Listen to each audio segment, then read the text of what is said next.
আহ, রাজশাহী তানোরের 2 বছরের শিশু সাজিদের লাশ হাসপাতাল থেকে বাড়িতে নেওয়া হয়েছে। বাড়িতে এই মুহূর্তে লাশের গোসল করানো হচ্ছে।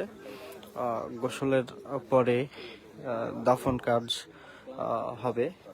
এখানে সাজিদের বাবা আছে, আমি ভেতরে দেখলাম যে তার বাবা কাপড় ধরে আছে একপাশে, এবং ভেতরে সাজিদের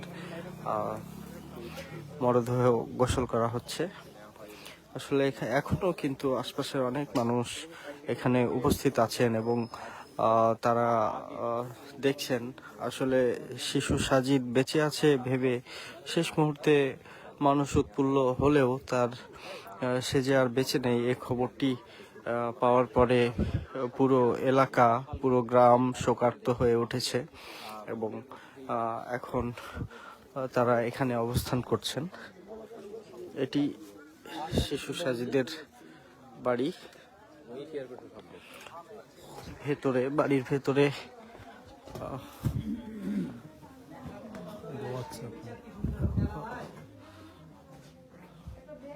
লাশ গোসল করানো হচ্ছে ভেতরে। বাইরে অনেকেই আছে। আপনারা দেখছেন যে দেশব্যাপী আলোচনায় আসা এই শিশু সাজিদ গতকাল ছোট্ট একটি 8 ফুট ব্যাসার্ধের একটি গর্তের নিচে পড়ে যায় এবং আজকে মাটির প্রায় 50 ফুট গভীরে তার মৃতদেহ পাওয়া যায়। তারপরেই দ্রুত সাজিদকে উদ্ধার করে উপজেলা স্বাস্থ্য কমপ্লেক্সে নেওয়া হয় এবং সেখানে চিকিৎসক তাকে মৃত ঘোষণা করেন।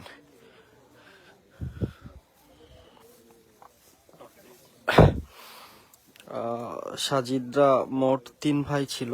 তাদের সাজিদের বড় ভাইয়ের নাম সাব্বিরের বয়স 9 বছর, আর ছোট একটি ভাই আছে সাজিদের, তার নাম হচ্ছে সাদমান, বয়স 3 মাস সাদমানের। রানা ভাই দাফন রাতে সকাল 10টা কোথায় যাবেন?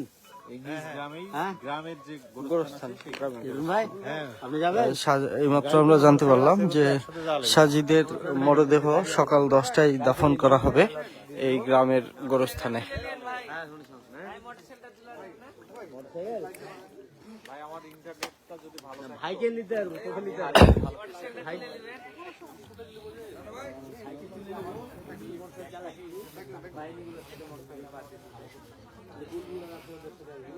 অনেক আশা জাগিয়েও শেষ পর্যন্ত সাজিদকে বাঁচানো যায়নি। সাজিদ মারা গেছে। ফায়ার সার্ভিসের ধারণা যে গতকাল দুর্ঘটনার পরেই স্থানীয়রা আবেগতাড়িত হয়ে সেই ছোট্ট গর্তটি থেকেই তাকে উদ্ধারের চেষ্টা করে। তখন খড়কুটো ও মাটি ভেতরে পড়ে যায়, আর এ কারণে তার মৃত্যু হয়েছে বলে ফায়ার সার্ভিসের ধারণা।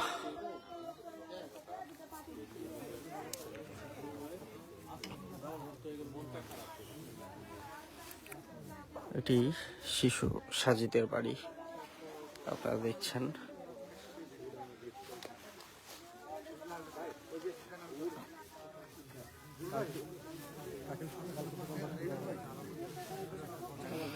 হ্যাঁ তুষার ভাই, জানাজা আগামীকাল সকাল 10টায় গ্রামের যে গোরস্থান আছে সেই গোরস্থানে লাশটি দাফন করা হবে।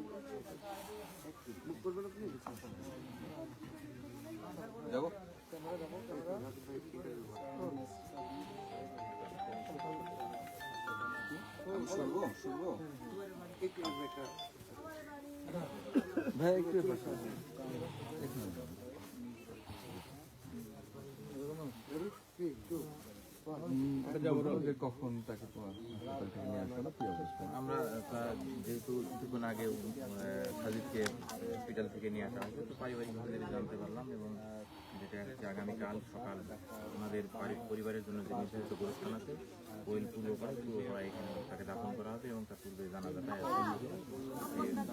গোরস্থানের পাশে জানাজাটা এবং সেটার সময়টা হচ্ছে পারিবারিকভাবে যেটা তারা বলতে দিচ্ছে সেটা আগামীকাল সকাল 10টায়।